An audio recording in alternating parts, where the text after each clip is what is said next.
Good evening, ladies and gentlemen. Welcome back to the Shut Your Mouth Lounge podcast for episode number 30, I think. 31, I want to say, but I'm not sure. I think it's Let me 30. check. I'm almost 100% sure it's 30. Whatever. Let's just say that it's 30 because I would have hated to miss out on a landmark episode like the Big 3-0. Do you think maybe by the time we hit episode 100, we'll have 100 viewers? I It can is only episode hope. 30. Alright. Anyways. So Pink wasn't here for the last week's E3 podcast, which Addie and I spent a lot of time on, so I think there we'll just try to hit the big notes, whatever games Pink has particularly big opinions on or he's excited for. So, what did you feel about... Did you even watch the EA conference, Pink? No, Okay, I have no interest in EA whatsoever, to my knowledge. the Microsoft conference then. I saw highlights of the Microsoft conference, but what I gathered from that is that they're getting or trying to work on getting more exclusives, and I don't think anything really noteworthy was shown other than that. Yeah, they're trying hard to get those, get the Japanese audience, which is weird because ordinarily Microsoft ignores them. Yeah, but now they're doing SharePlay together. Yeah, would you That's with surprising. Nintendo, and it's weird, and it's also kind of great because they're both trying to like get passive aggressive with Sony over it. Yeah.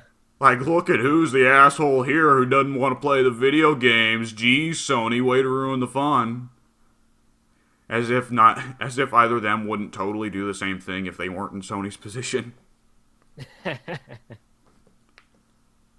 But yeah, that's a good way for Microsoft to recover after the kind of dent they've been in. Which they probably can, because that was a damn good E3 showing for them. Let's see. What was after the Microsoft conference?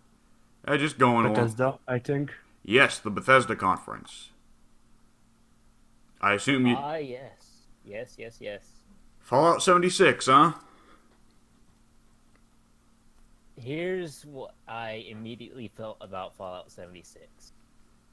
One, it's kind of frustrating because we already have Soldier 76, so having a Fallout 76 just kind of screws with my mind just a little bit.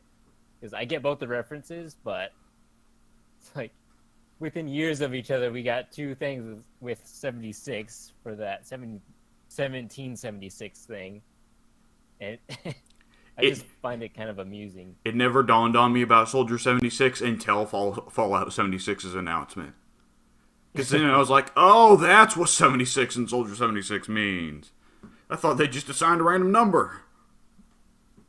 Yeah, it was what was most fascinating to me is that the first image or anything really that I saw of Fallout 76 was the picture where the vault guy has his back to the camera, so you see the back and the 76 across his back. And it's like, that's just Soldier 76's jacket. Exactly like that.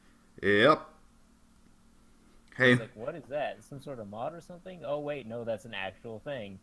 maybe Bethesda did it to capitalize on the success of Overwatch. Maybe. Yeah.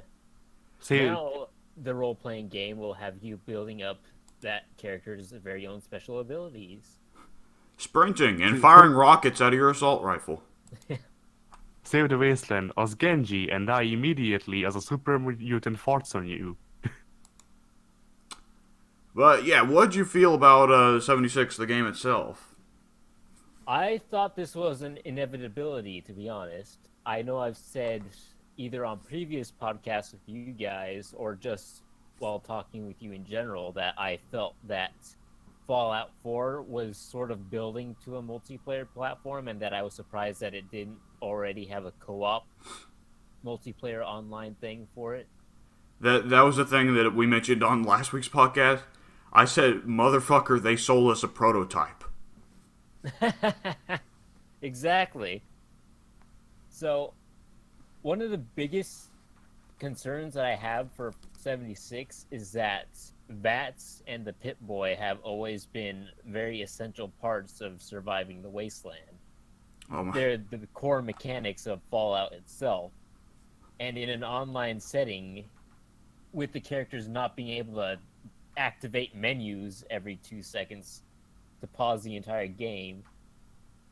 I'm wondering how that all is going to work out. Oh, VATS is just going to operate in real time. They've already said that. Yeah, I know they've said that, but I'm just curious to see how that's going to work. I'll probably just be zooming in on the dude and pick apart to shoot and roll your chances. Yeah, I think VATS will raise the bigger question of VATS has always had a thing where you could just, if you weren't sure if there was an enemy in a general direction, you could look in that direction, press the VATS button, and the screen would zoom in on them. Yep. So it became impossible to hide from the main characters of the Fallout games. And I feel like that also may hurt people that try to play sneakier in this. You know? Yeah. Because it's like, am I being snuck up on? Is there someone behind me? All right, VATS. You don't even have to spend any You don't even have to spend any AP for it. But the Pip-Boy is definitely going to be an issue. People rooting through their inventory and shit. Particularly because the Pip-Boy isn't the kind of UI that lets you see what's going on behind it. Like, a lot of the real-time survival type games now make it where you can see what's going on behind your inventory, at least somewhat well, right? Fallout doesn't do that. The Pip-Boy takes up pretty much the entire screen. Yes. And because your character can be carrying so much at a time, it does get quite tedious to scroll through everything in there and sort through everything to find out what you need or what you're looking for. So I'm wondering how that is also going to affect the online parts, because if you're looking at your Pip-Boy, looking through your entire inventory for a like Nuka-Cola or something, it's like you can't pause the game with the Pip-Boy anymore, and you probably won't be able to just access those items that you're needing lickety-split unless you've assigned them to a hotkey. Oh my god, are we going to end up in a situation where there's finally a Bethesda game where you can't just mid-combat heal yourself by scarfing down 30 loaves of bread? Yep, that's gonna have to be removed. Well, it won't work as a strategy anymore because you'll just have to use stim packs. But they'll probably leave it in just as a way of healing yourself outside of combat, probably. Oh, absolutely. It's just that if you're wanting to eat food to survive, you better be really freaking quick. Assign a hotkey to Sunset Sarsaparilla and just down 30 of them. Sunset Sarsaparillas were the best thing in New Vegas. Anyways, yeah, 76 to me looked like a game like, on one hand, the Fallout series, as I know it, probably dead. We're probably never going to get anything like New Vegas ever again, because it's only going to go more mainstream from here. On the other hand, whenever 76, a year after release, goes on Game Pass, that is absolutely a fucking game the three of us should be playing for the channel. Yes. It's like, I was almost tempted to, like, just splurge and get Fallout 76 on release day.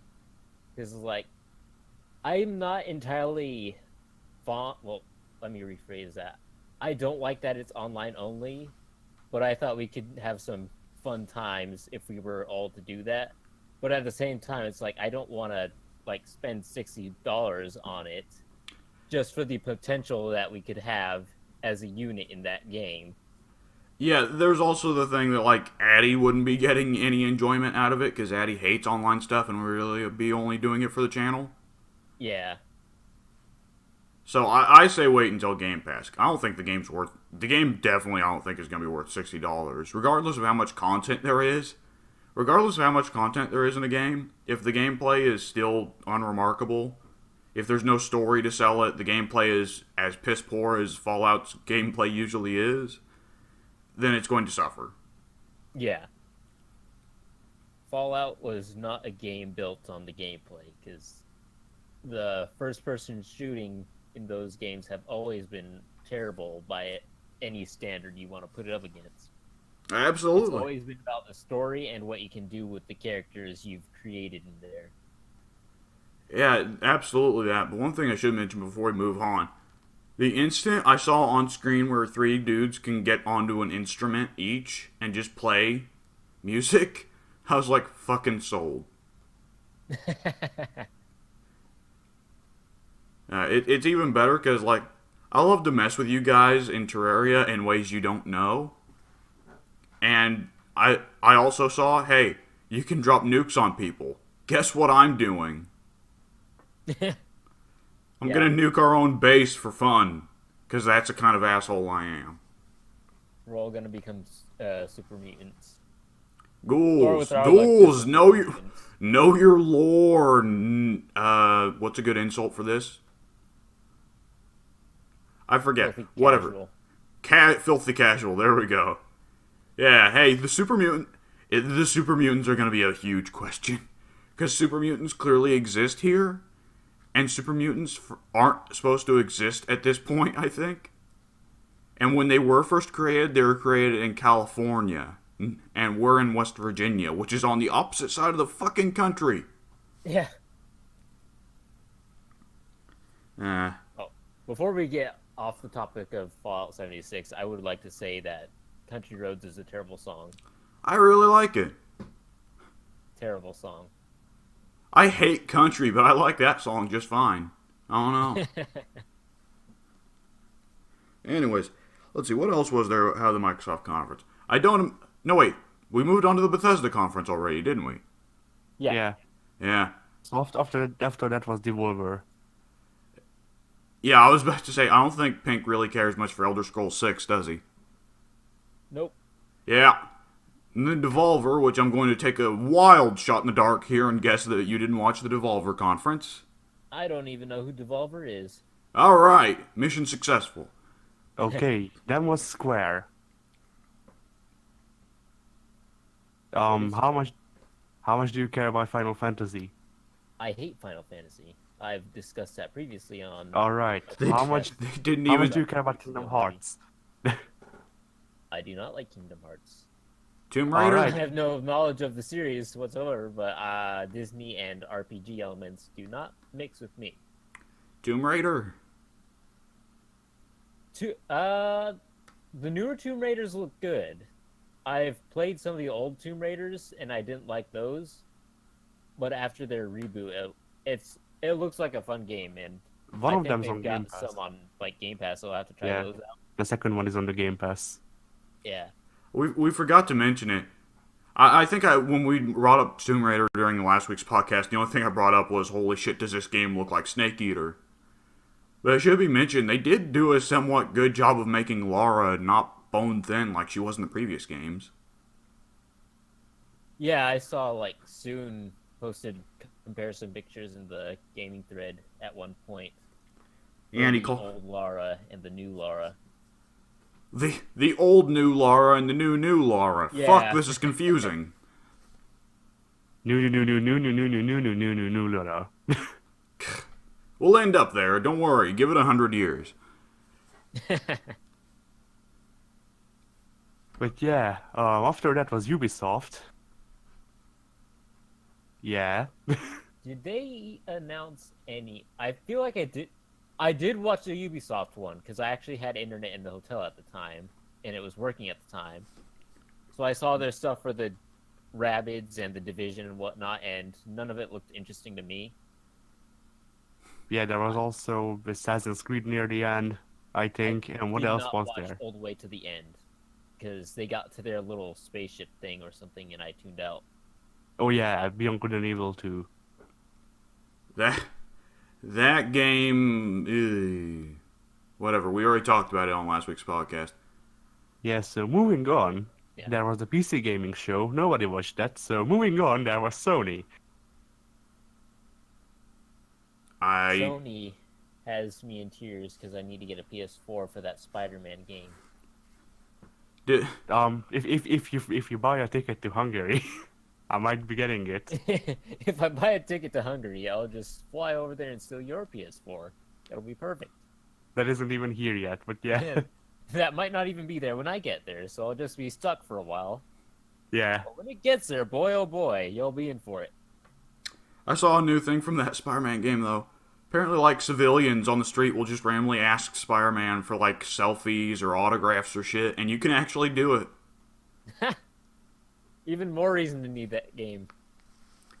I definitely remember them saying early, like, around the game's reveal, there was going to actually be a mechanic with the game's story that at different points in the story, people on the streets would react differently to Spider-Man. And I think it's cool having civilians run up and ask Spider-Man for pictures and everything. But I'm used to, like, decades of everybody on the Earth hating Spider-Man sincerely with the bottom of their hearts for no reason. So it feels weird to see anybody treat Spider-Man nicely. That always tends to fluctuate, because for the most part, it is always the public against Spider-Man, but, like, in a lot of alternative media, and even in a lot of the comic books, they'll occasionally just have these complete turnarounds where the public just friggin' loves Spider-Man, and Jameson is the only one that doesn't. I'm used to there being, like, 4 dudes in the entire city that are nice to him, and one of them is Flash Thompson, so... Yeah. I love the idea of JJ being a complete and utter hack of a journalist who has no actual journalistic integrity and just does whatever he feels like with his paper, and the people just eat it up. That's what I love. Yep. Because DC works on the idea of people being hopeful. Marvel works on the idea of everyone is fucking stupid. And I feel like that's more accurate. Oh, absolutely. I agree there. Like, what the only exception in DC is Gotham, because in Gotham everybody's a fucking criminal for some reason, and even there the criminals can be bizarrely nice when they feel like it. Anyways, what else did Sony show off? They showed off more Ghost of Tsushima. Right. Did you get to see that, Pink? I did not. You need to watch that. You need to watch that E3 trailer, brother. Yep. Because it is incredible. It's what convinced me to buy a PS4.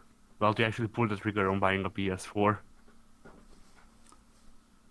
And there was also Resident Evil 2, which continues to look incredible and continues to be a game I'm probably going to buy immediately.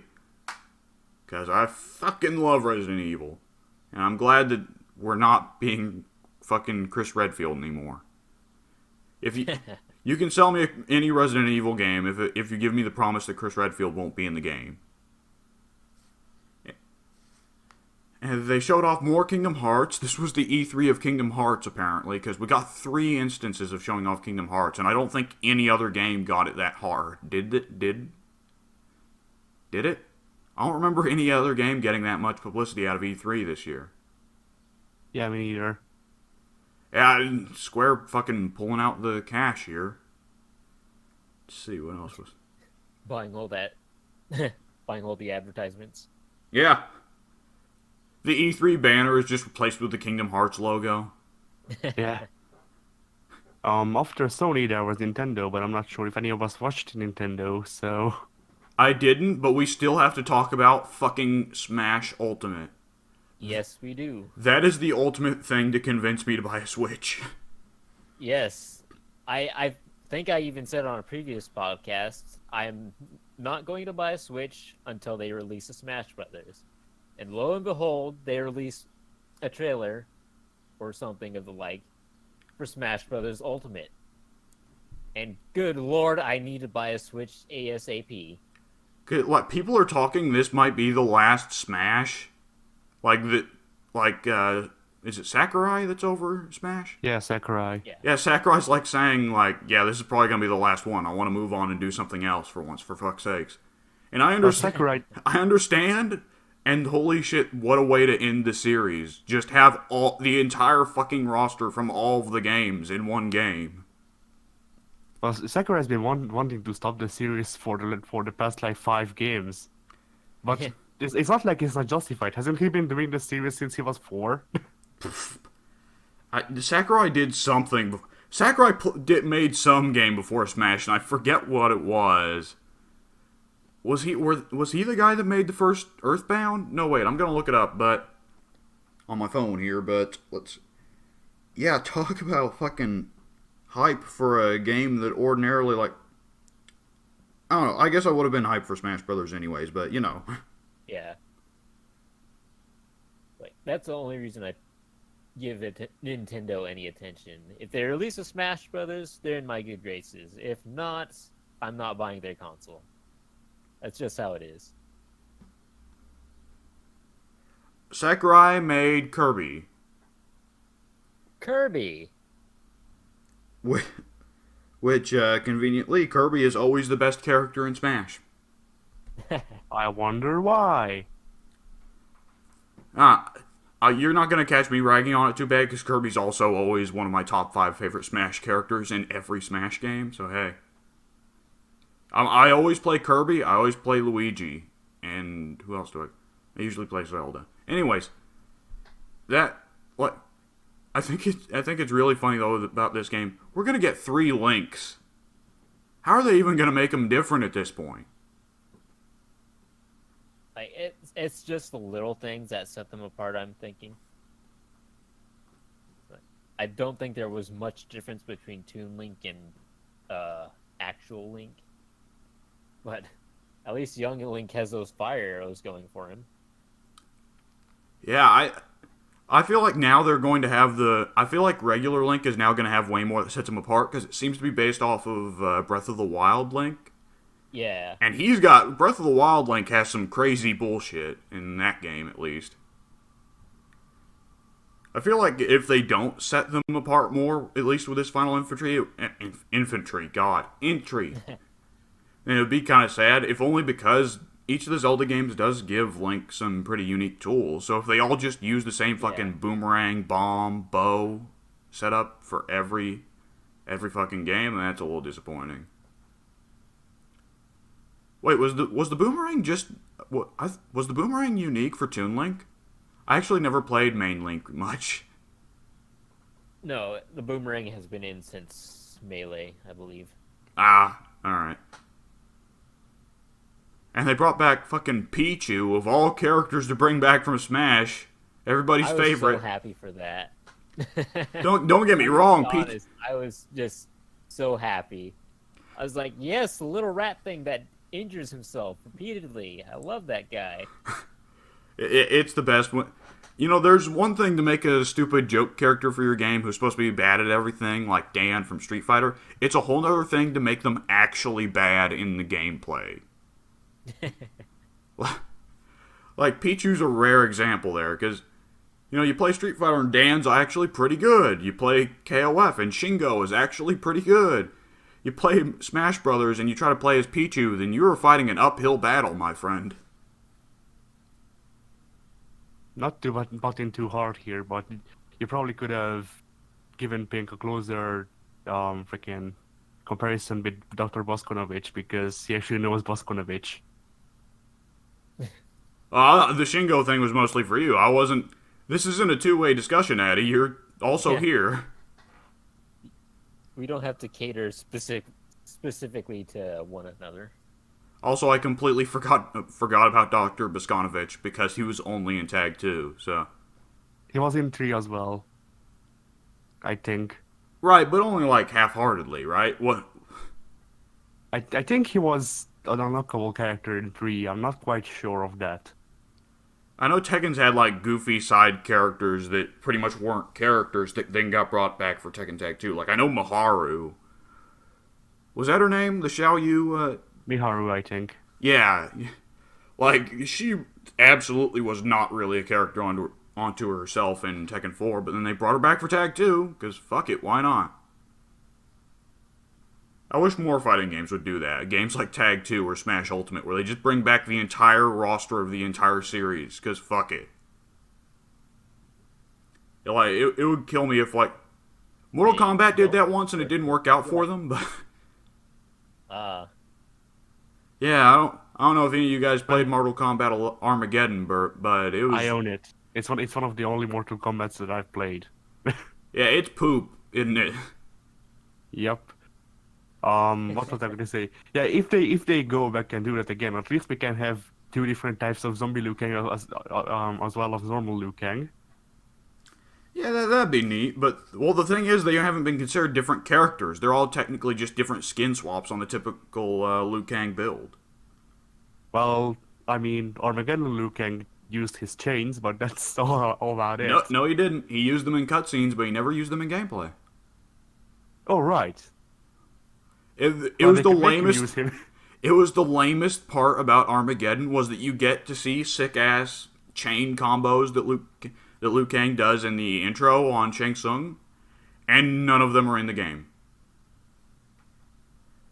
But Yeah, okay. If they do bring him back, they should definitely give him chain moves. dude, Mortal Kombat 11, if it brings back the variation system, should absolutely give Liu Kang a chain variation. Particularly because now he's a fucking zombie again. So hey, it works. It all comes full circle. Mortal Kombat 11's main boss is Blaze again, because why not? Really, Yeah, what I circle around to when I say I want more fighting games that bring back the roster of every game is I want another Street Fighter where I can have Dudley and Balrog both. You know, I want to have Dudley and Balrog both without the slightly more mediocre gameplay of Street Fighter 4. Anyways, what else was there? Yeah, I don't think the Nintendo conference really said a whole lot other than Smash. There was Metroid. Yeah. Metroid Prime 4 is still coming, right? Wasn't there a Fire Emblem thing? There was a Fire Emblem thing, but I don't really pay attention to Fire Emblem because Fire Emblem is the kind of franchise that once you get into it, you get hard into it. But I haven't gotten into it, so. I played, I think it was the first Fire Emblem that was released in North America for the Game Boy Advance, and I loved that one. Then I got Shadow Dragon for the DS years later, and I hated that one, and I just never got another one again. I've been wanting to get like a 3DS just so I can play one of the newer ones to see how those were shaping up, but I haven't because I'm a cheapskate. Yeah, you kind of have to be, but. Yeah, the only thing I know about Fire Emblem is that it's supposed to be that the later, more anime-style Fire Emblems are much worse than the classic ones. That's about all I know. Probably, because I think like the later installments got into very RPG, like anime. Everybody needs to be shipped together, and it's your choice of who marries whom. Hasn't that always been a Fire Emblem mechanic, though? Not quite, not to an extent like that, to my knowledge. The main thing I remember about Fire Emblem was if you get two guys to work together a lot, they'll build up a relationship. And also, if someone dies, they fucking die. And that was always the two oddball things about that franchise. Particularly because it's a Nintendo franchise, you don't expect permadeath in a Nintendo franchise. Yeah, not typically. But permadeath was just the worst part of that series. I would legitimately just quit out a game if somebody died and restart. So I've played multiple maps multiple times over and over and over again just to make sure everyone lived to the end. Good old save scumming. Yeah. I feel like for that, Fire Emblem needs something like Mr. Rossetti from Animal Crossing. Yeah. I remember Just the add Mr. Rossetti to that entire series. That'll fix it. Next Fire Emblem, if you try to reset while somebody dies, you will go back into the same battle. Mr. Rossetti will spawn and kill all of your team. I was about to say, or Mr. Rossetti deletes your save. Didn't Mr. Rossetti actually save everyone? You can start from the beginning. Didn't Mr. Rossetti actually threaten to delete your save in one of the Animal Crossing games? No idea. I think he did. I've only played the one on DS, New Leaf or something. The Animal Crossing. Every now and then I get like this feeling I should go back to Nintendo, but it's like I already have a gaming PC and a PS4, and now I have an Xbox One. I feel like going far enough to get the Nintendo console as well is just being an asshole.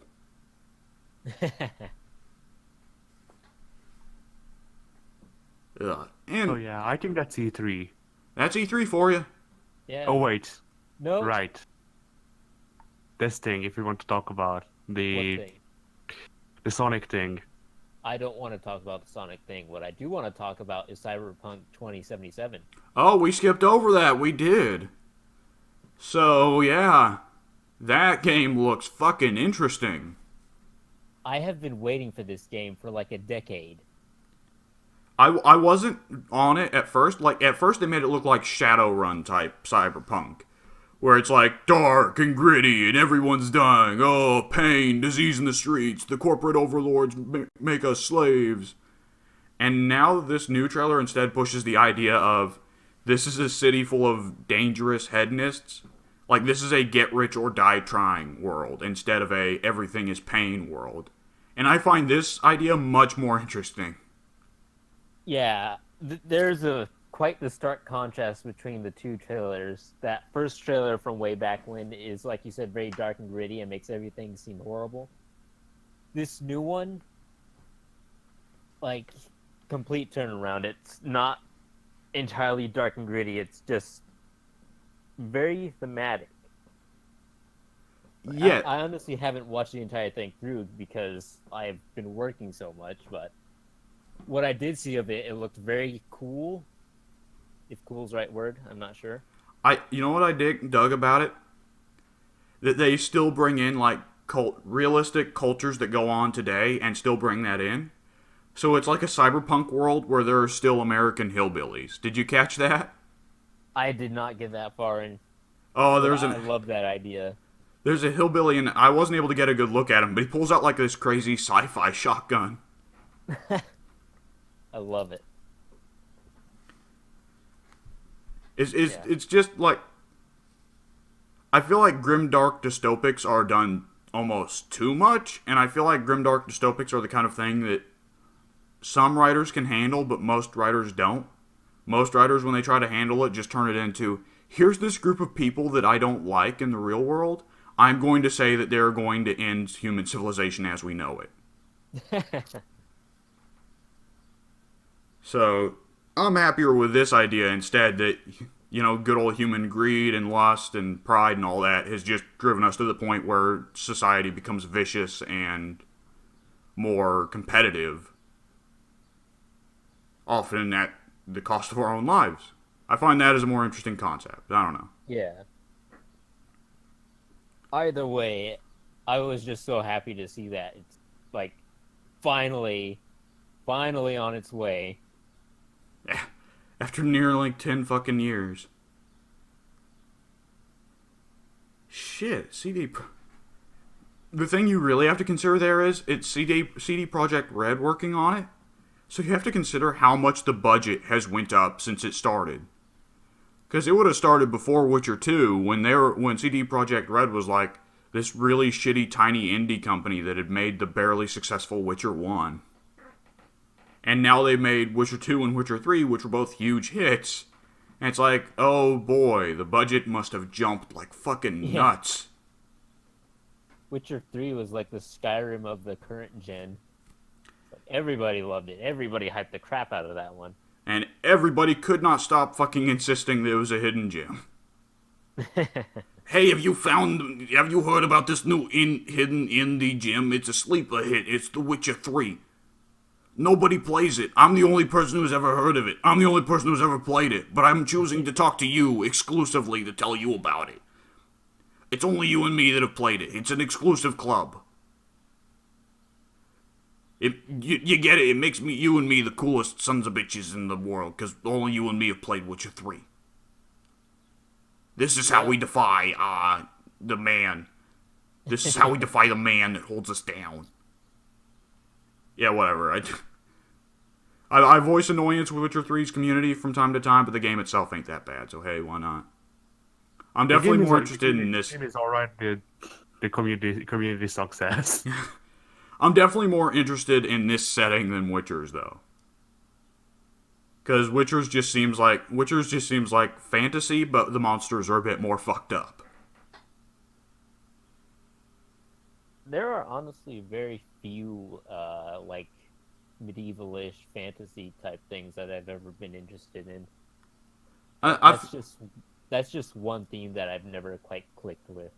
I like Lord of the Rings because Lord of the Rings did it first. I like Skyrim because I like the Elder Scrolls a little bit because it does some weird shit that messes with the typical tropes. Like, hey, in this universe, elves aren't perfect and right all the time. In fact, most of them are imperialistic assholes.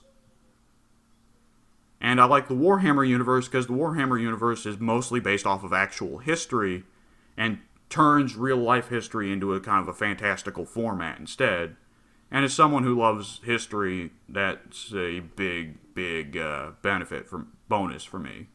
Yeah, I can understand that. Because I mean, you guys have played Vermintide. You have seen that like the typical human faction in Warhammer isn't like British knights or paladins or whoever. It's mostly German soldiers carrying rifles. So it Warhammer's a little bit different. But anyways, moving on. What were we going to talk about other than E3? Right, Addy wanted to bring up Terry Funk's music career in Japan. Yeah, mainly 2 songs, because they're really mostly what we're talking about. So the first song, let's start with the one that, well, you probably didn't listen to. If I can find the freaking title, We Like to Rock is the title. Basically, this is, well, as well as We Hate School, I believe, is another one. This is a song about how people look down on Terry because he's so young, and he's raging against the machine, but by liking rock and roll music. What little you have talked about, I feel like that's the theme of every album, every song on this album. No, I mean, there's a couple of love songs here, and I have no idea what Great Texan is about. It's just people booing over Terry. I like how on the side picture there, that little Japanese translation cuts off the main picture in that thumbnail, so it says "Eat Texan." That's what I was about to say.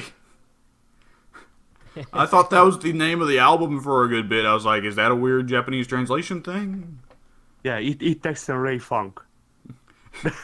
Eat the Texan Ray Funk.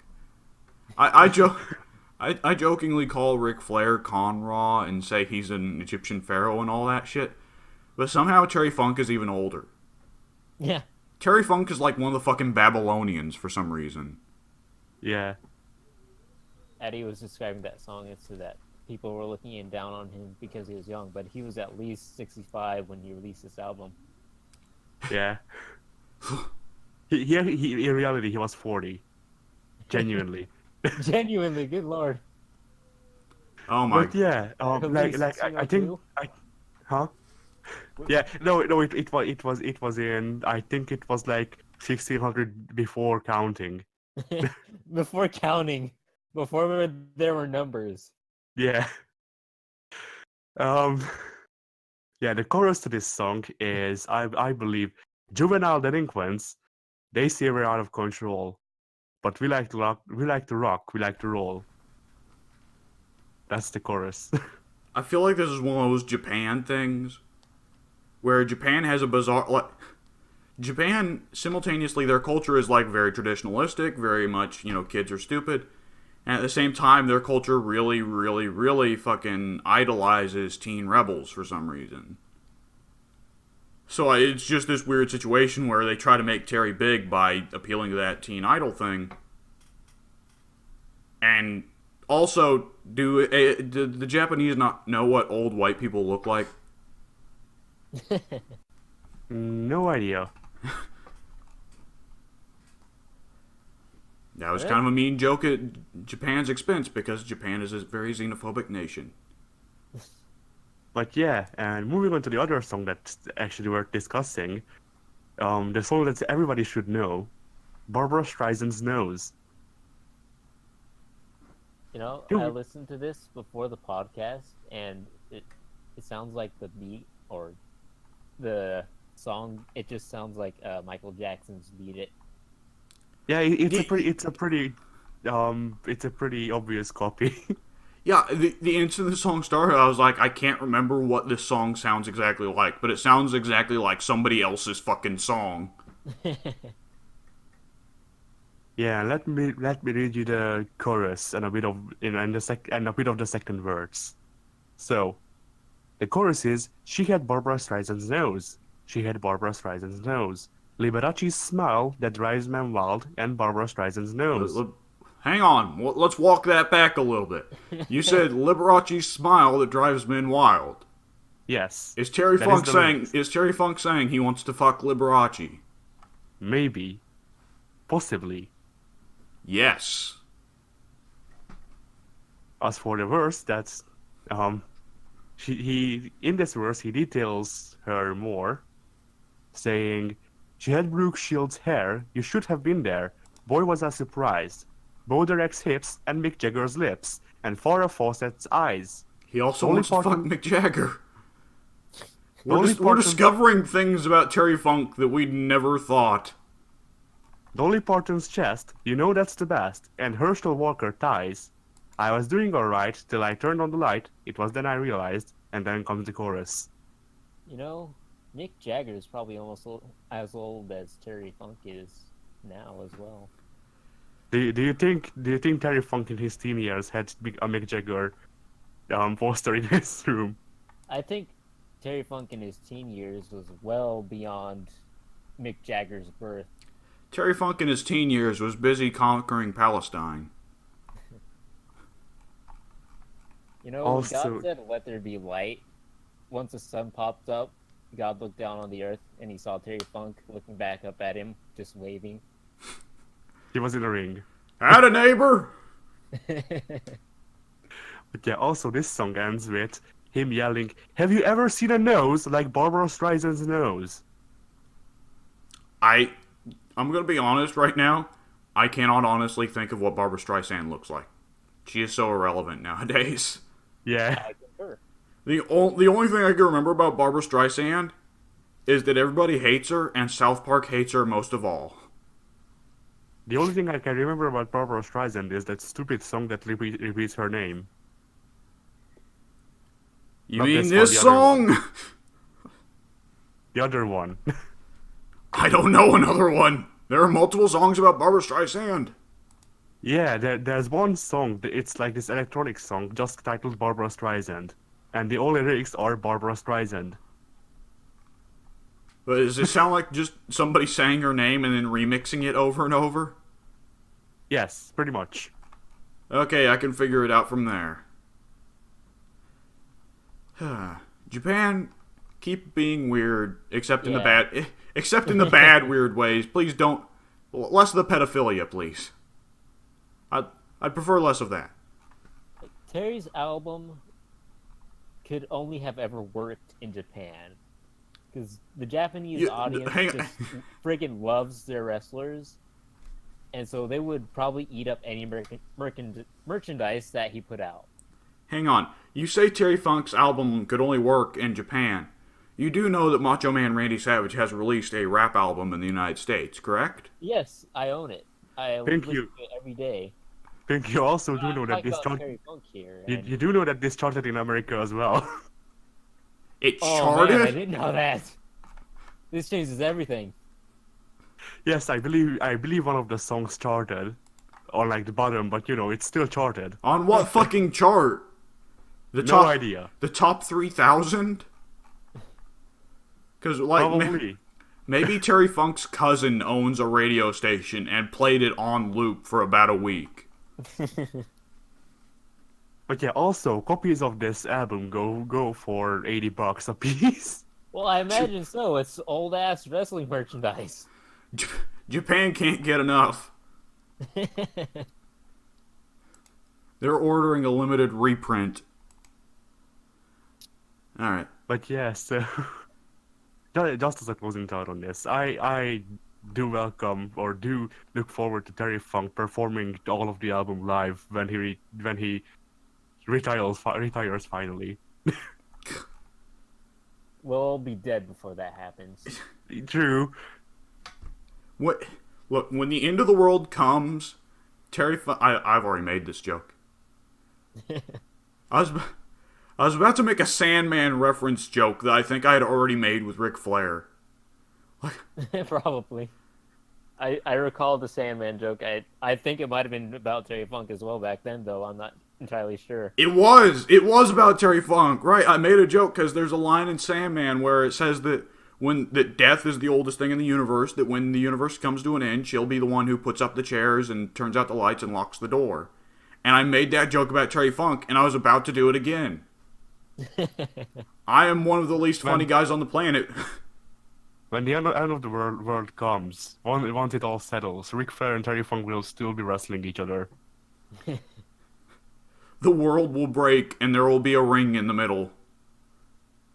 And it'll just be Terry Funk and Ric Flair putting each other in wrist locks. They'll have both bladed by that point as well. The ring is made of blood. Little did we know the Beast of Revelations was formed out of the blood of Ric Flair and Terry Funk. And Abdullah the Butcher. Yeah, he'll be there too. He's not immortal, he just bleeds so damn much, he had to be a part of it. Yep.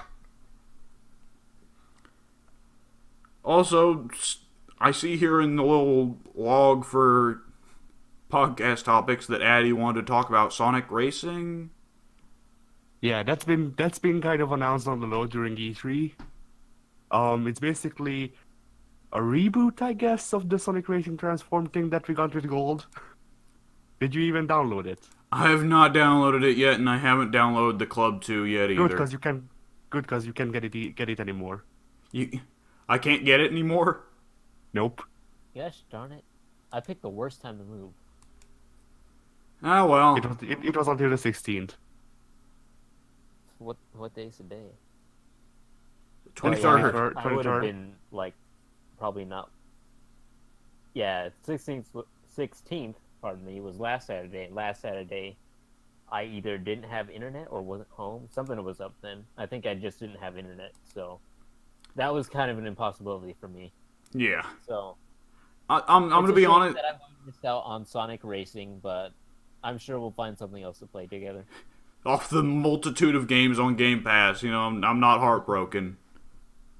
Yeah, the thing why I don't want to talk about it is that Big the Gets Adventure, that's trending, leads to this, I guess. Since Big is back. We came up with one good gag, and now Addy wants to stretch it to death. No, seriously, why the hell is Big back, though? Because it's Sonic! Sonic back? That's the better question. Sonic keeps bringing back their dumb fucking OC characters, whatever.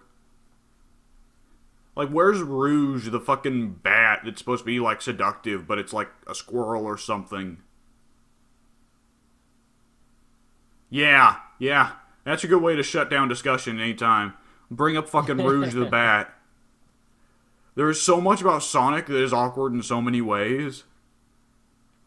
And I feel like the inevitable question, though, is which is worse? Rouge the Bat's entire character design, or Sonic's romance with that human princess in the Sonic the Hedgehog 2006? Sonic and the Black Knight. Oh my god. When I was like 7 years old, well, I was probably older than that, but whatever, and I saw Sonic the Hedgehog carrying a sword on the cover of a video game, I was like, radical! And now 10 years later, I'm like, no. I didn't find the fairy tale storybook things. It's just that the games suck. So, Well, it's a Sonic game past 1995. Of course they all fucking suck. Except maybe those Sonic... I still need to buy the newest Sonic game just to make a freaking OC. The best Sonic game since the 90s is that fucking Sonic Dream Collection. Yeah. The great thing about mentioning that thing again is it's all going over Pink's head because he wasn't here. Not only was he not here for last episode, so he didn't get to hear this whole Big the Cat is the baby thing. He also never, I guarantee you, Pink, you've never seen Sonic Dreams Collection. I have not. Okay, you don't want to. You want to. You definitely want to, Pink. I don't know that I trust you, Addy. Look, I don't want to... I'm torn between I want to spoil him on something just to let him know how awful it is, but at the same time I don't want to spoil him on it just because I want I'd want to hear maybe someday Pink's reaction to it. Yeah, I was going to say we need to make Pink watch a video of it and record the reaction. Oh shit, that game is for free, but I forgot both of your computers are potatoes, so. Yeah. Well, I guess that might be something I could talk about on what we did this week, but yeah, I'll save it for then. All right. Pink bought a NASA PC, so now he now he knows the entire globe. The entire globe is at my fingertips. Don't worry, I've already launched all of the nuclear missiles into space. Fuck the aliens. All right. It's just Paul Phoenix's Tekken 5 ending. God. It's better than that one fucking ending of Tekken where Heihachi just had everybody strapped to a rocket and shot off into space. Like, that's Tekken 6. The fuck is Heihachi now Marvin Martian or something? But what about the one where Lee plays explosive golf with people? That one's actually awesome. Like, I could actually buy Lee doing that because Lee's an asshole. Like, Heihachi, though, I think Heihachi would just fucking kill you. Or he'd chuck you off the side of a cliff like he seems to do for everybody. No, wait, he learned his lesson there. He chucks people into volcanoes now, just to be safe. He chucks people off of cliffs and volcanoes because that's just how he bonds with people. That's just how Heihachi do. That's how he shows his love. But yeah, nothing. Heihachi did nothing wrong. But nothing will ever top Lee's Tekken 5 ending. Where he makes Heihachi wear a thong? Yes. No. Yes. So anyways, the next topic is Shaq Fu is going to be introducing a DLC where you play as Obama fighting Kanye West. Yes. All right. Oh, and this is topical because Kanye's been hanging out with Trump lately, right? I have no idea. The Obama-Kanye thing probably goes back even further than that, because you got to remember back in the day, after the infamous Kanye-Taylor Swift incident, that Obama accidentally called Kanye a jackass on live television. Nah. Like, I think it was something where, like, it was just an interview with Obama while he was president, and some idiot journalist left the camera running, and after the interview, Obama was, like, having a casual discussion with the interviewer about the recent news and with all that, the Taylor Swift Kanye thing. And like Obama said, and she's a perfectly good woman. Kanye's a jackass. It's one of my favorite moments ever in history. Because we have actual documented footage of the President of the United States calling Kanye West a jackass. I love it. What I love is the idea of having a fucking beat 'em up where he plays any of the presidents. Can we make a whole game about that? We should make a fighting game where you play as the presidents. Yes, we need to start what is that? Kickstarter? Yeah, Kickstarter. We need to start a Kickstarter for our President Showdown. Well, yeah, but game we need to contact Eden first. All the presidents. We need to contact who? Eden. Who's Eden? Ethan. Ethan. The guy that used to be on the forum and he made video games, I think. He was a programmer or something. Yeah. Yeah, Addy making references here that are going to go over the audience's heads pretty hard. Who the hell is Ethan? But, yeah, I you know what I want? I want Obama to have a super meter that builds up. And it shouldn't be called the super meter. It should be called, like, the hope meter or something, right? And the more the meter builds, the bigger his ears get. And eventually, once the hope meter reaches maximum, he can take flight with his ears, like Dumbo. It gives him infinite jumps. Infinite jumps and air dashes. That's it. That's his subsystem. Yeah. Every president And needs a subsystem like that. if every stage Obama is on doesn't end with somebody running up to him and saying thanks Obama, then the game will be a failure. It only happens if Obama loses. Yeah. No, then he says it while dunking a cookie into milk. Yeah. We need to make more presidents for the roster, though. Let's have Richard Nixon, and instead of the hope meter, he has the I am not a crook meter. Once it reaches maximum, he turns invisible. And as he turns invisible, he makes the peace signs with both of his hands. Let me contact Kickstarter real quick here. Nixon's super move is he quits the match. And you just fight the rest of the match as Gerald Ford. Richard Nixon has left the game. His super move is leg switching.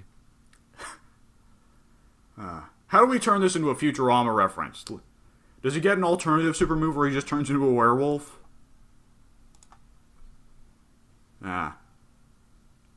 Moving on beyond dumbass, like, bullshit for a stupid gag, we're kind of out of topics because it's been a slow news week after the fucking tirade of E3. Yeah. I feel like there's another news topic that came up, but I've forgotten about it completely, so hey, let's not. Oh, right. Actually, there is a little bit of one. After the whole Solo debacle, it's looking like Star Wars and Disney are probably going to be canning most of the Star Wars Stories films. So, the spin-offs. Yeah. So, Rogue One and Solo are going to be the only ones we've gotten. Which raises the question of, does this mean they plan to just end the Star Wars series temporarily with the new trilogy? Or does this just mean that we're only going to get numbered titles from now on, and that means we're probably going to continue with another trilogy after this new trilogy? I'm pretty sure there's definitely going to be another trilogy after this trilogy, because I don't think Disney has any intentions of stopping, no matter how bad it may get with the Star Wars universe. I'm curious to see how this plays out in the future, because I don't see them canning the Solo films, like, not Han Solo films, but the spin-off films. I don't see them canning those permanently. It's like they're going to they're going to can them for now. They're all shelved for now. But a few years from now or so, I expect that we'll be getting like more spin-offs in the future. I'm interested here. I feel like this would be taking the wrong message, definitely, from this, because Rogue One did very well for itself, considering. The fact that Solo... That wouldn't surprise me, because I honestly thought Rogue One was going to be the one that bombed. I was like, yeah, Disney just got the license, and yes, they just started their Star Wars franchise, but I just don't see why anyone would bother going to the theaters to see Star Wars Episode 3.75. Yet it did very well at theaters, and it completely surprised me. And then we got Solo, which I figured, oh yeah, the Disney Star Wars kind of sucks. But it's Solo. Everybody loves Solo. Everyone is completely hooked on the idea that Han Solo is the true protagonist of the Star Wars franchise. So everybody and their mother's gonna go see this one, right? Wrong. Solo bombed completely. There is one thing here, though, that it does bother me. There was rumors shooting around of a Obi-Wan Solo movie starring Ewan McGregor coming back. And the idea of that being canned, that one would be sad for me a little bit. I mean, Ewan McGregor as Obi-Wan was probably the best thing about the prequel trilogy. Absolutely. Which, I mean, not a difficult bar to pass, but you know. Boy, I sure hope we get an Anakin film with what's his name, Hayden Christian. How do you pronounce his last name? Hayden. Chris, I've always heard it pronounced just Christensen. All right. I pictured his last name in my head and was like, wait, I've never even said that out loud before. How do you say that? Yeah. Look, it's the Nordic names you can botch, and you won't be racist for botching a Nordic name, okay? All the Nords are white. They don't mind. Yeah. I'm looking forward to the Sand origin story. To whose origin story? Shut up, Addy. The Sand. Shut up, Addy. For me, I can fuck up as much Nordic names as I want, because I'm English, and it's our old ancestral enemies. But what was I going to say? Yeah, that's... I'm personally fine with the Disney Star Wars flicks so far. I've not found any of them to be spectacular, but I've not at the same time found them to be particularly offensive like most people have. Like, it's definitely been a thing that most of the hardcore Star Wars fans have loved Rogue One and felt that Force Awakens and Last Jedi ruined everything, and I just don't feel strongly about any of them. Yeah. Force Awakens gets a lot of heat for being basically a soulless remake of the first one, A New Hope. I honestly, because it is such a almost blatant rewrite of A New Hope, I really don't mind it. It's just that it's been so updated for modern audiences that I think it loses a lot of the luster that made A New Hope so good. Like, what really irks me is that Rey right off the bat is such a strong Force wielder or Force-sensitive being, whereas Luke, basically Luke Skywalker consistently got his ass handed to him throughout all 3 episodes. It's like, his big finale is that he basically loses in order for Vader to win. Well, my thing there was, what was it? Right. If you go back to, the prequel trilogy, Anakin is already, pretty good with the Force for someone so young as he is. Because doesn't he, use the Force in little ways during the starship battle in Phantom Menace to help him win the fight? The dogfight? Probably. Yeah, I'm willing to accept that maybe there's just the occasional chosen one of the Force who is just a prodigy without needs. Without any justification, you know? Yeah. The thing about Force Awakens for me, on one hand, it was just New Hope again. And, on an objective quality basis, I have to be okay, yeah, you can't just release the same fucking movie over and over again. On a subjective basis, the entire movie felt like the entire cast was formed out of fanboys for the original trilogy, all collectively orgasming. So there was that fun aspect to it. And there was a certain character who died near the end, and I don't know if it's really a spoiler anymore, because nearly everybody's seen Force Awakens, but still, I felt like that was probably the best part of the whole movie, because that character got a really good send-off. Yeah, man, I miss Chewbacca. Yeah. How were we to expect that they would kill off Chewbacca? It's like a true icon of the series, and he's just gone now. The funny thing is, in the original extended universe, way back in the day when the extended universe was made out of comic books and novels, Chewbacca actually was the first of the original trilogy cast to die. Yes, I recall that. He was crushed between 2 colliding meteors. It was nuts. Yeah, One thing that I really don't like, it's a problem I have with the new Star Wars trilogy, and also a problem I had with Avatar: The Legend of Korra, is that it takes place in the future, but they're not skipping so far ahead that they're leaving the old characters behind, because they're bringing the old characters back. But in my opinion, you can't do that. You can't hang on to the past when you're rewriting an entirely new series. You need to let those characters be gone. You shouldn't use them in any way because there's no way that the audience is not going to want to see more of the old cast that they're already familiar with. Because I loved Rey, I loved Finn, and Poe Dameron was friggin' awesome. But if you're gonna give me a Star Wars movie and then put old Han and old Leia in there and have them still having problems all these years later, it's like, I don't understand why you would do that, because there's no point to it. You're putting like unnecessary parts to the new trilogy that isn't really going to be able to answer those parts. My thing there is, like, I love it. I actually completely disagree on the idea that you can't do characters time skips like that. Because I absolutely love when we get time skips and see, like, characters that we once saw young, we now see old. What does get me is when they're going through the same arc 50 years later that they were going through as a kid.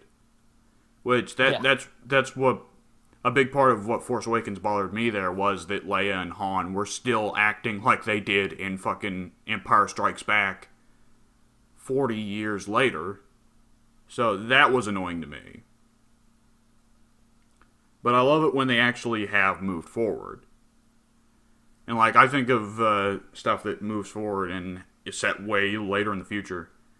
And I felt Logan was pretty good because Wolverine's not really dealing with the same issues he did in the past. Like, he's not really a vicious killer He's not really a vicious killer anymore. He's mostly buried it. And the issue now is, like, he's suicidal and hates life and kind of wants to give up, but at the same time he can't really bring himself to because he's still responsible for Charles and Laura. Yeah. Or God of War. God of War, Kratos is an entirely different character now. Because he is not the violent, raging son of a bitch that killed gods for pretty much no reason that he once was. And the closing line of the final fight in God of War on PS4 is absolutely amazing, and I don't really want to spoil it for the folks at home, but Kratos feels like an entirely different character now in a way that feels like proper development for a character that's been time skipped heavily. So, I disagree on the point of saying, hey, you can't just do a time skip, introduce a new cast, and keep the old cast. I think that's actually a pretty good thing when you try to do that, because it passes the torch. But I would agree that it is bad to do it and have the old cast still be going through the same arcs they were a long time ago. Because, I mean, people still have issues when they're old that they would have had when they were young, sure. But I feel like the issues that one deals with when you're old are generally pretty fucking different from the issues you deal with when you're young. So, yeah, other than that, I don't think we've really got much to say about Star Wars. Addie's, said nothing beyond a stupid joke about sand. Addie's over there hoping we'll move on already. I think Addie went and made himself a sandwich. I think at this point we've discussed enough that I don't like Star Wars that much. Like, I like all of the spin-offs. I like the universe, but I don't like the movies that much. I don't like some of the movies that much. I don't particularly care. Obviously, I don't like Phantom Menace, but nobody does. Don't particularly care for Attack of the Clones, and I don't particularly care for New Hope. For me, it's like all Revenge of the Sith, Empire Strikes Back, and Return of the Jedi. Which, like, for me, I'm always, like, a big fan of the climax of the story. I always like to see the big finales, the arcs reach their end and all that, so it's not really a big surprise that I like the ending bits more than I like the beginning bits. I get that a lot of people love New Hope, but for me, it does nothing for me. Anyways, moving on past Star Wars, let's go ahead and hit the last topics here. What have we been doing this last couple of weeks? I've got a fair bit, so do either of you guys want to go first, or should I? I'll go first, because this week and last week, all I've been doing is working. But Steam sales started a while ago. Honestly, don't know when. Just kind of popped up out of the blue. And yesterday, at the time of this recording, I went and bought 2K17 on PC. Oh, via Steam. oh man, how well can your PC run it? It does not run it well. The frame rate is pretty terrible. It's like when I'm on menus, everything goes fine. If I go into match, it's very, very slow. It runs far better than I thought it would, to be honest, but runs very slow. What are your So that's graphics? disappointing. Hang on, what are your graphic settings set to? I have no idea. That is a thing you should check out. I need to learn what a graphic setting even is. You go Oh. into the options and then under graphics. Generally, you want things to be set as low as possible, but some of the settings are a bit more complicated than that. So if they ask for like anti-aliasing and shit, then you're probably gonna have to ask some questions. But other than that, like the lower the settings are, the easier the game's gonna run. Yep. I've run Smite on my PC, and with medium-low settings, that game runs very well. Even on high settings, it's ran pretty well for the most part. Smite Yeah, ain't a terrifically graphically intensive game. Oh yeah, I'm well aware.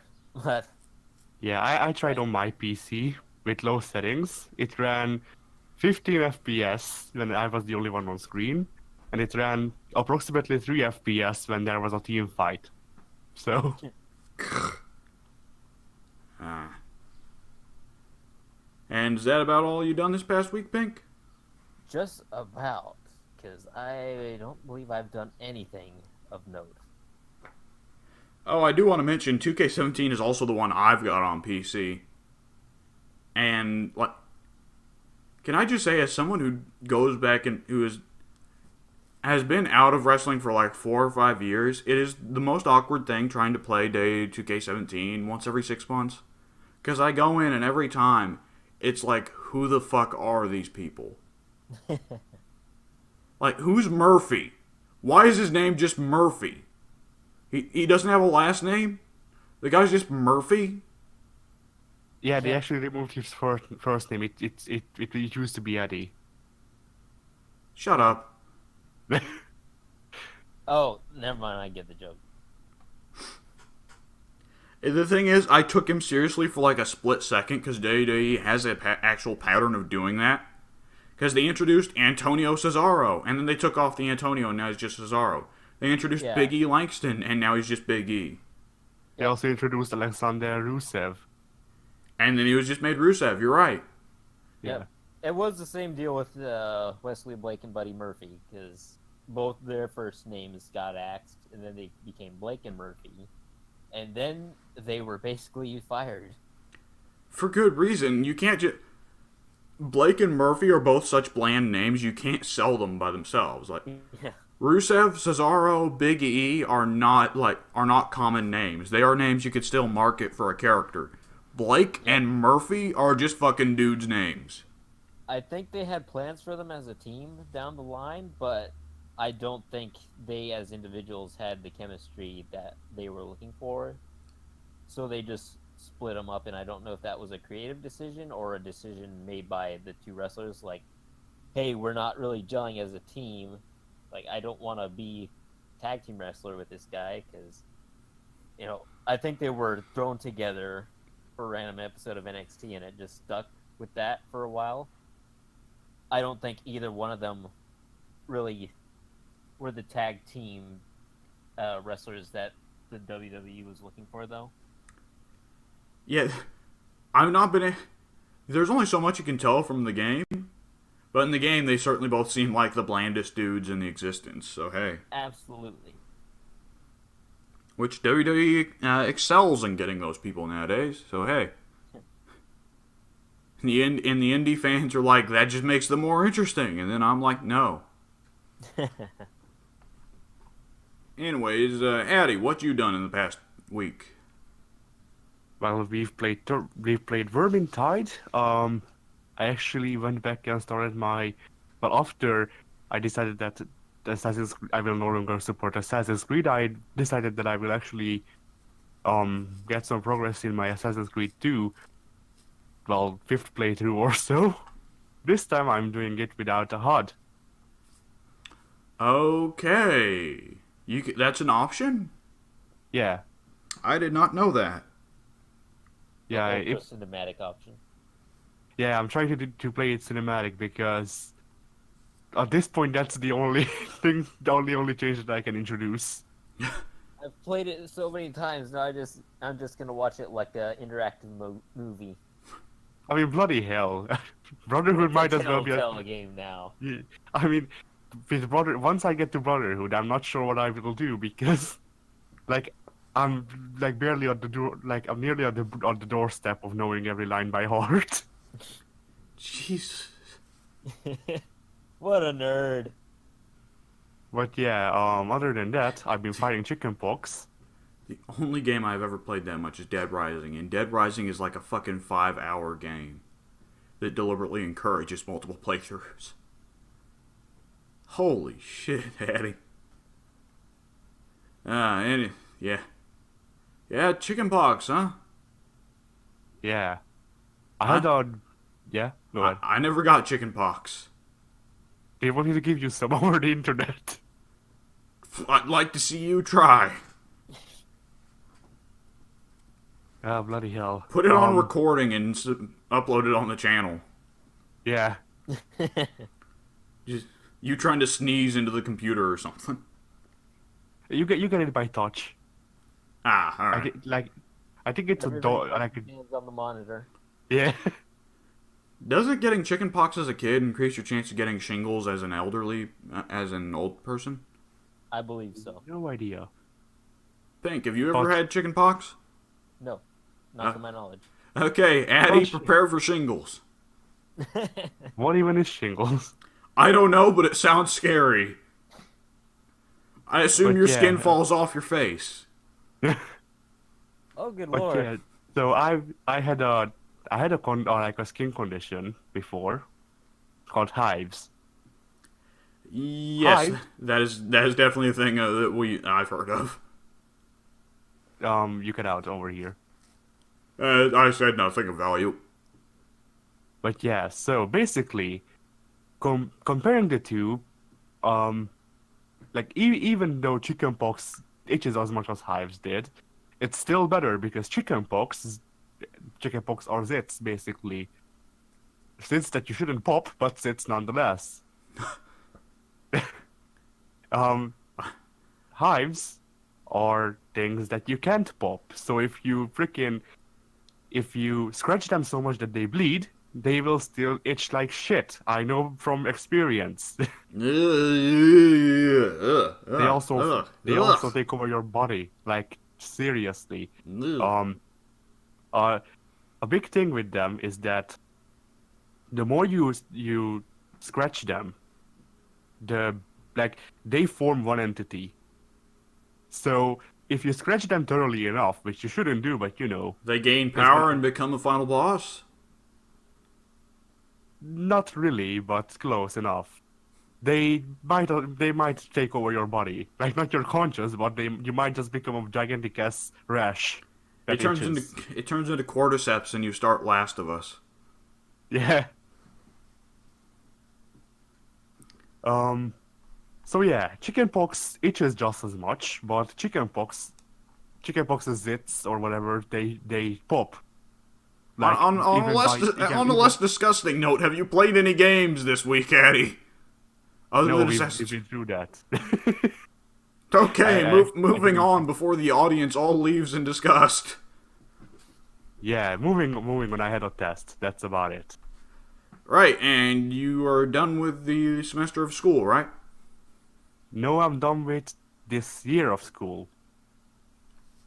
Okay, alright. So hopefully I can make more progress on trying to get the tabletop thing started, but it looks like it's being a pain in the ass, so we'll see. Alright. So, yeah, for me, I have, let's see, like right after we recorded last week's podcast, I went and I watched 2 movies. I watched Pixar's Coco. Has anyone here watched Coco? Nope. I'm not. Okay, probably the best Pixar movie in the last. How long has it been? How long has it been since Up? 9 years? Better question. How long has it been since Incredibles? Oh, 12, I want to say. Probably 13. Let me look it up. I feel like it was 2005 or 2006. I'm looking it up. I think Incredibles came before that. I was thinking 2003, to be honest. Because like 2005 was when Cars started, and that was the downfall of Pixar. 2004. So it was in between our what we said. Yeah.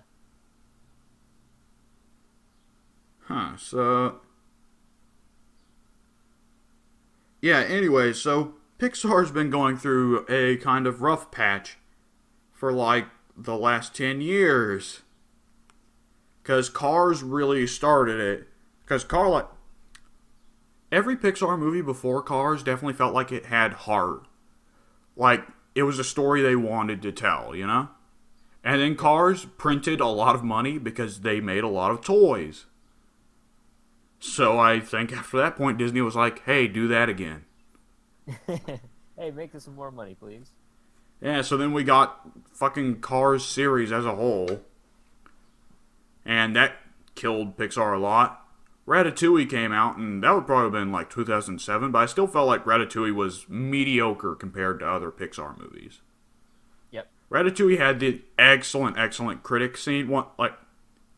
For how mediocre the rest of the Ratatouille film was, I felt like the critic scene was still one of the best Pixar's ever done, you know? Yeah. There was WALL-E in 2008, I think. And WALL-E, I almost want to say that WALL-E, I think, is my least favorite Pixar movie. Like, it's competing with the Cars movies. Because the Cars movies feel soulless, but WALL-E is just on the level of, I disagree with every fundamental fiber of this story. Yeah. WALL-E is in a weird position because there are a lot of scenes and parts of that movie that I really love, and the rest of it I just really hate. So it's like sitting on a balance of, do I even like this movie, or do I just really hate this movie? Yeah, WALL-E the robot himself is cool. Don't get me wrong. I like the little robot. I love the trash bot. Yeah. But I do feel like WALL-E is the worst example yet of a movie that is just the Lorax. I'll make fun of Avatar more because I hate Avatar the worst, because people put way more into Avatar than it's ever been worth for Avatar to just be the Lorax, but WALL-E is also along the same lines of, we get it, we need to take care of the ecosystem. Can we have a more interesting story than this, please? Mm-hmm. And then there was 2009, there was Up, and I think Up is Pixar's best movie, which is weird because it came along at the start of Pixar's worst age. And have you watched Up, Pink? I did. I barely made it through the first 10 minutes because I was about ready to quit when they made me cry, but I honestly just found the rest of the movie to be rather boring. I felt like it was definitely the most, heartfelt of the Up movies. Personally for me, Up is also one, I've not watched it since I was a kid. But I also once had to do a school paper on it, and it's one of those weird things where having to write a paper on a movie somehow actually increases your appreciation for the movie. Because there's a lot of symbolism in Up that I didn't realize. Particularly with the balloons and everything. But yeah, then from the rest of that, there was Cars 2, Cars 3, Cars 4, Cars 50 million, and they tried to make planes a thing, and it's I don't care. And then rowboats, and scooters, Yeah. trains, Where's my movie about animate furniture? tricycles. Skateboards. Talking skateboards. No, wait. What's the fucking things, Talking segways. Where's the movie about that?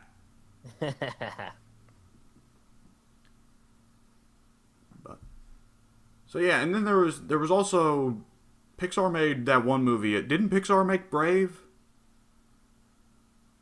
I actually think they did.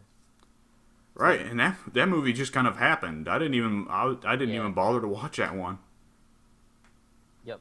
There's no reason to. It was terrible. Oh, all right. I always forget that's a Pixar movie, to be honest, because it's got a princess in it, so I just assumed Disney right off the bat. But yeah, I think it's Pixar. Yeah, it kind of gets lumped in with that whole group. But Coco, incredible. Like, actually feels like one of the good old Pixar movies. It's got heart, it's got soul, and it's probably the only. Loving every night. What? I made a Huey Lewis reference. Oh,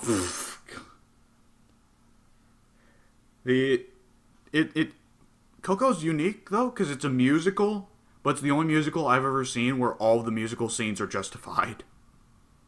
Because like ordinarily in a musical, people just break out into song to express emotions. It's a musical with only 4 actual songs. Like, I only count 4. And they're all at completely justified spots for people to be breaking out into song. Like when doing actual concerts, you know? Heh. Clever.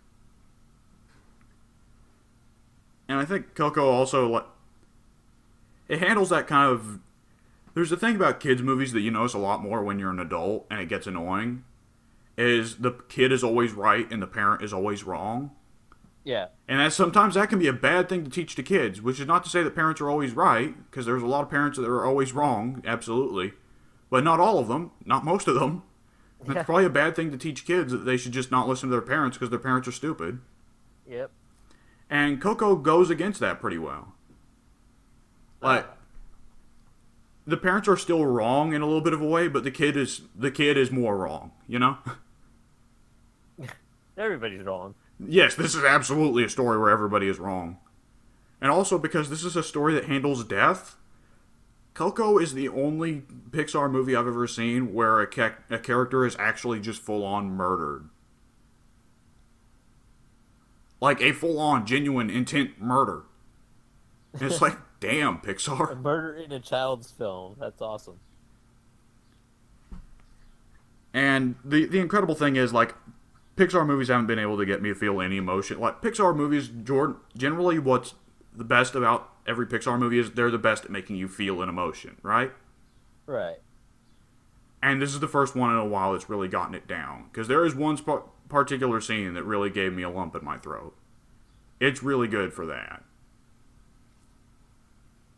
And of course, I just love the design. Because every scene is colorful as hell, and I'm like sad I didn't get to see it in theaters for that reason, you know? It's one of those movies where it's like, this is good on TV, but I should have seen it in a theater. Because nearly every shot, once they actually enter the underworld, or the land of the dead, or what have you, it looks incredible. And the music is pretty fucking good. Which, it feels weird, because like, the most recent other Disney film that I've watched was Moana, which, Moana was an alright Disney film, but I didn't like most of the music. Which, I mean, what can you expect with Dwayne "The Rock" Johnson's vocals, right? Greatness. And nothing less. He could have smack-talked Moana. He did. Had a rock concert. Dude, he did. There's like a solid chunk of that movie that is just those two hating each other. And I don't like Rock as an actor. I never have. He does the same character in every fucking movie. But Rock's character in that movie was really well written, and I really liked the character of Maui. Anyways, I also watched Game Night, which is, like, Game Night is one of those movies that you see it and it's like, okay, this is gonna go on the everybody's cult classics list, isn't it? It's a little movie, it's a comedy starring Jason Bateman and Rachel McAdams. And it's basically about, they are this ultra-competitive couple that has a game night with their friends every week. And Jason Bateman's asshole cousin comes into town and says he's going to run the best game night ever. And he says it's going to be like a crazy, it's going to be one of those hidden room type games. One of them's going to get kidnapped by some actors, and then they're going to have to try out and figure out a way to save them, right? And then it does the whole movie thing where he's expecting fake actors to come and kidnap him, then he genuinely gets kidnapped by real criminals. So much of the movie consists of the Jason Bateman, Rachel McAdams, and their friends trying to solve the puzzle and get him back, and thinking it's all one big joke when it's super not a joke. The movie, it had a neat concept, and it had a good couple gags that did make me laugh. But I felt overall the movie was pretty mediocre for a comedy movie, which makes it better than most comedy movies that are coming out nowadays, admittedly.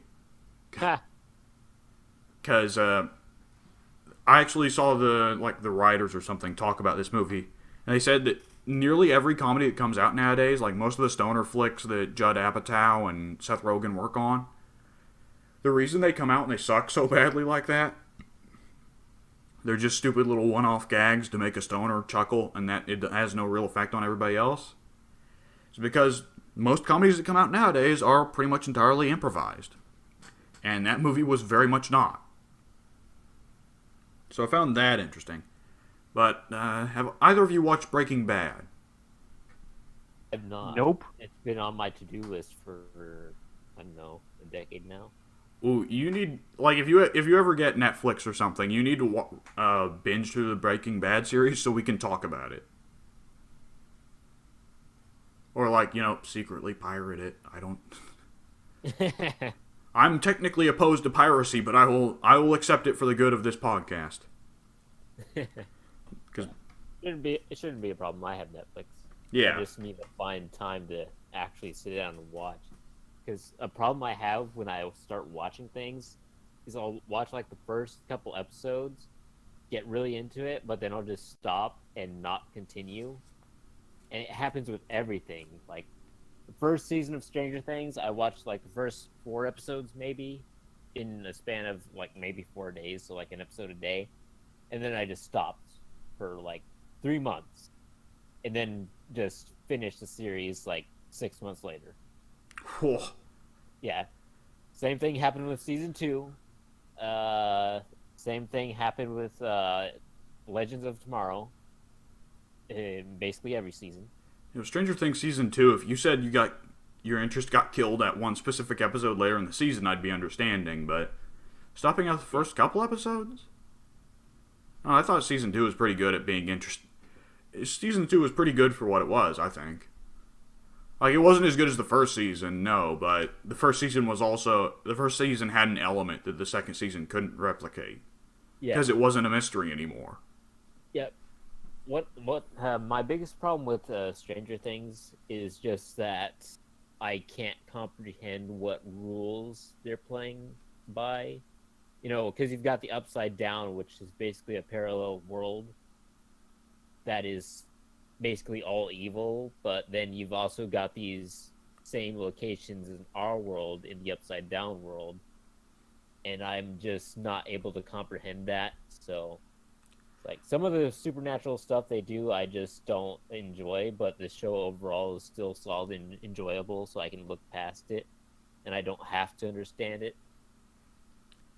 I think... So yeah, I do have issues with the show at times. I think it works on the idea that you shouldn't know what's going on with the Upside Down.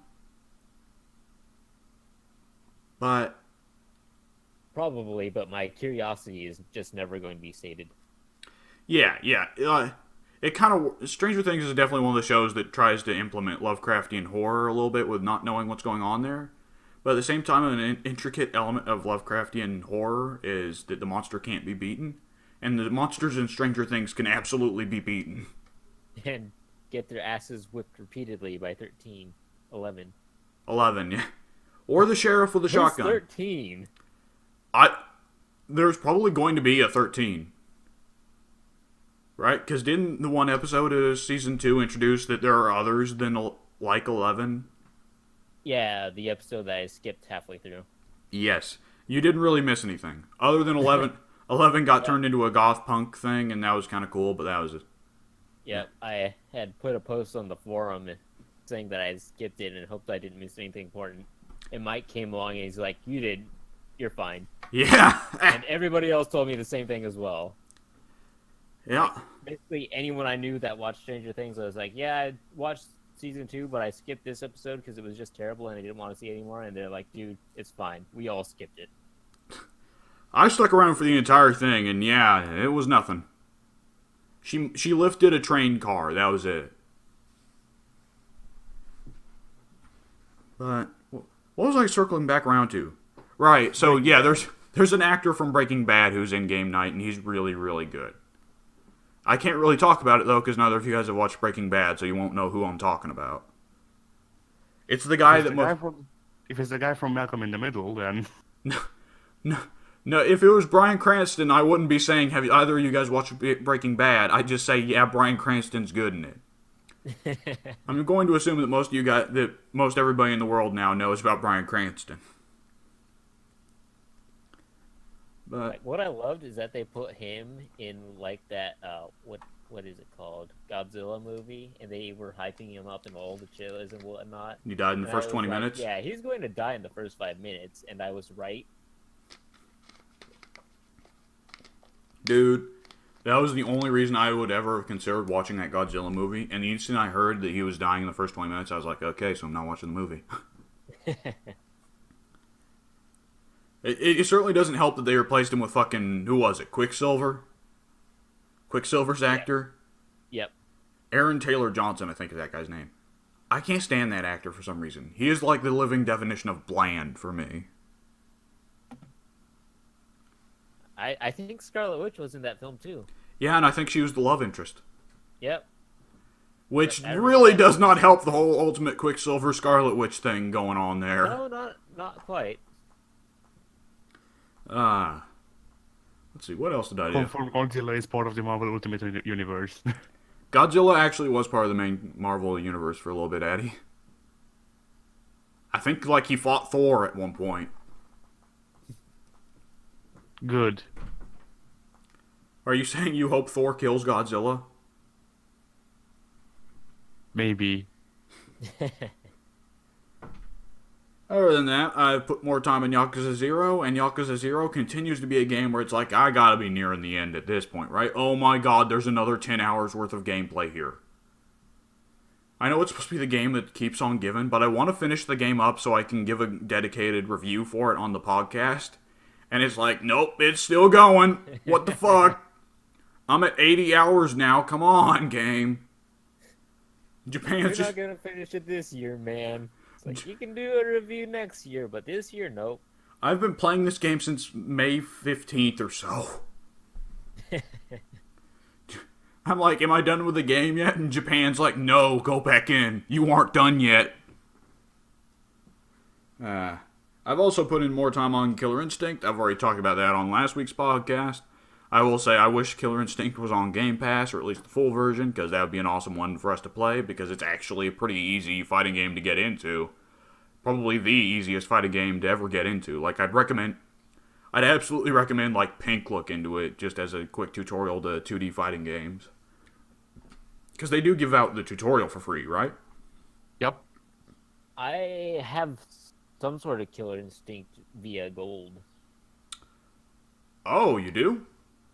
I do. Oh, okay. I think I have the first season. Pink might have the second season, and then you'd have one character that is in the weekly rotation or whatever.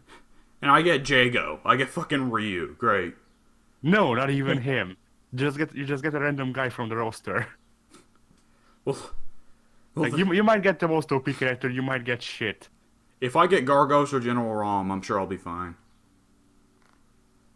But yeah, Killer Instinct, it's fun. Let's see, what else was there? I've already gotten a couple games courtesy of the Steam sale. I got Blood Bowl 2 on PC. Blood Bowl plays way better on PC than it does on controller. Cause I imagine so. not having to move each individual space with the left stick, that's a real fucking time saver. Exactly. Like, that seems like it'd be so much easier with the mouse. I've only played one game, and in that game I did not score a single point. It went Is 0. the Blood Bowl way? Yeah. Yeah. It was.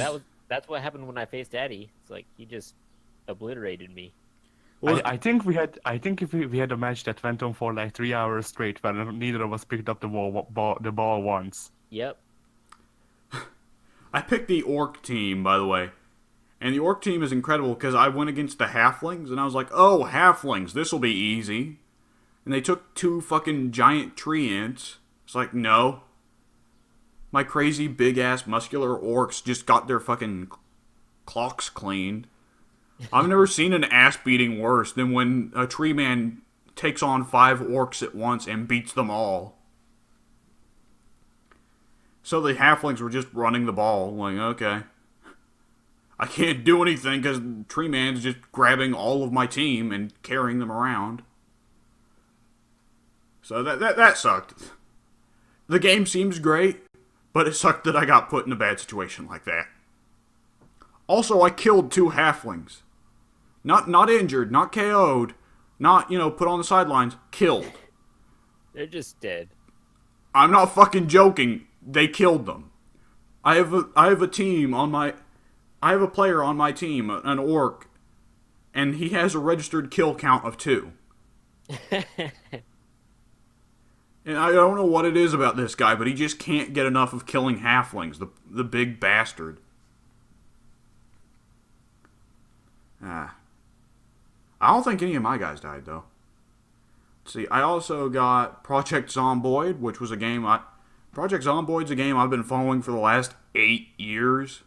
Because it's basically like I don't like the isometric perspective, but it's a kind of a survival thing for zombies where it's just honestly, if any point in your life you've tried to imagine like a game that would try to fully simulate the zombie survival experience, that's Project Zomboid. Because it has everything. It has physical fitness. It has your character needs to eat, drink, sleep. It has your character needs to maintain sanity. So you need to like have a constant source of entertainment, like your character needs to read books or magazines, or if you've got power running, watch TV or play video games to keep yourself from going crazy, or listen to music, that works too. There's all kinds of different foods, and the foods actually have nutritional information. You can tell a game is a fucking survival game for nerds when it has nutritional information. It's the zombie apocalypse, but man, I gotta watch my fucking carbohydrates. It all goes straight to my ass.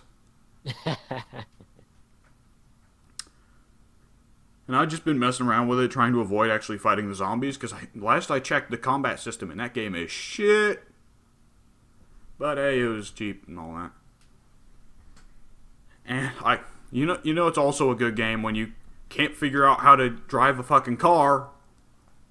I can figure out how to open the engine and check the condition of every individual part of the car. Which, by the way, another thing. Each individual engine part has condition, like from 0% to 100% damage. Each individual, like, panel on the car, every glass windshield. And it's like, okay, I guess we're in there.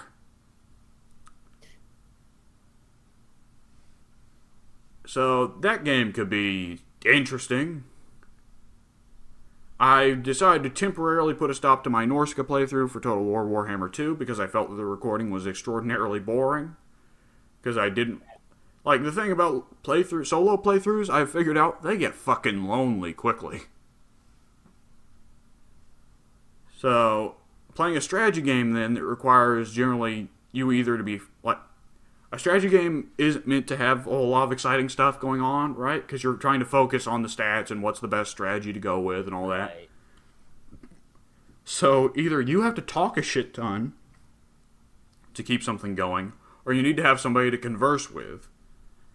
And so I'm considering maybe, like, I don't know, I'll have to look into streaming it still. I mean, we could set something up where I come and talk with you if you can somehow stream through Discord. I mean, I know that it's an option, but I'm not sure if you would be able to stream both your things Discord and record with OBS. It absolutely. The question would be what I can do that technically, but the question would be whether or not my internet could take it, because my internet gets prissy about things like that. I don't know. Yeah, we need to check it. Yeah, make it like make it a couch co-op for 2 people that are on opposite sides of the planet. I mean, shit, we're gonna do it with PlayStation, so we might as well do it with PC as well. Yeah. I mean, hey, shit, do you know of Parsec? Of what sec? Parsec. No. It's like this PC streaming thing where you can rent PCs if you don't have one or don't want to use your actual PC, and basically do things like playing things like, I don't know, like playing Mario with people across the pond. So say we wanted to play, I don't know, WWE SVR or 11. We'd just get PCX2, we'd get Parsec, and then without any netplay shit, we could actually play together, all three of us. That would be nuts. Yeah, the only problem with it would be that for to have a PC that's set up by Parsec, you actually need to rent it by the hour. Though I think the like most expensive PC that you can get is like $1 an hour. So there's that. And the other thing is that it's streaming based, so we need to check that out as well. But yeah. There's definitely considerations we'd have to put in there. We'll have to talk about it a little bit more after the podcast. Or off the podcast some other day, because today's probably going to shape up to be a busy day. But other than that, there was a movie I watched last week. I forget. I watched some movie I wanted to talk about, and I don't think I brought it up on last week's podcast. Huh. Well, other than that, I think that's about my week, and we're sitting at an hour and 50 minutes on the podcast here, and I'd like to get into like an hour or so of Smite, playing Assault with these goobers. So I think this is a good time to go ahead and wrap it up. And Yeah, sounds good. also, yeah, anyways, see you later, folks. Bye. Bye. Bye!